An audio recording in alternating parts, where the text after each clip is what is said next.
আর এর সাথে যারা হত্যাকাণ্ডের সাথে জড়িত, তারা যেহেতু হত্যাকাণ্ড ঘটাইছে, সেহেতু আমাদের দাবি হলো যে তাদের সর্বোচ্চ পরিমাণ যে শাস্তি, অর্থাৎ মৃত্যুদণ্ড, ফাঁসি, এটা আমরা চাই। এটা কার্যকর না হওয়া পর্যন্ত আমাদের দাবি থাকবে সমস্ত প্রশাসনের কাছে এবং আপনারা যারা মিডিয়া আছেন তাদের কাছে, যাতে সর্বোচ্চ পরিমাণ শাস্তি যেটা হয় এটা যাতে কার্যকর হয়। আমি আইনের প্রক্রিয়ার মধ্যে সর্বোচ্চ শাস্তি তাদের মৃত্যুদণ্ড চাই। রিকেশে দুজন ব্যক্তিকে গ্রেফতার করতে সক্ষম হই যারা এই ডাকাতি এবং মার্ডারের সাথে সম্পৃক্ত ছিলেন। এর মধ্যে একজনকার নাম হচ্ছে আব্দুল মান্নান, যিনি এটার মূল পরিকল্পনাকারী ছিলেন, এবং ডাকাত দলের সর্দার, তার নাম হচ্ছে আব্দুল হাকিম।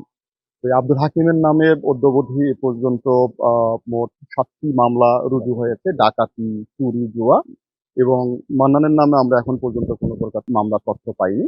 তবে তিনি মূল পরিকল্পনাকারী হিসেবে ছিলেন। প্রথমত আমরা তাদেরকে কমলাপুর রেল স্টেশন এলাকা থেকে গ্রেফতার করতে সক্ষম হই এবং তাদের নিকট থেকে আমরা একজোড়া কানের দুল স্বর্ণের, এছাড়া সিটি গোল্ডের চুড়ি একজোড়া এবং আংটি সিটি গোল্ডের আমরা উদ্ধার করতে সক্ষম হই। এছাড়াও 7,500 টাকা ছিল।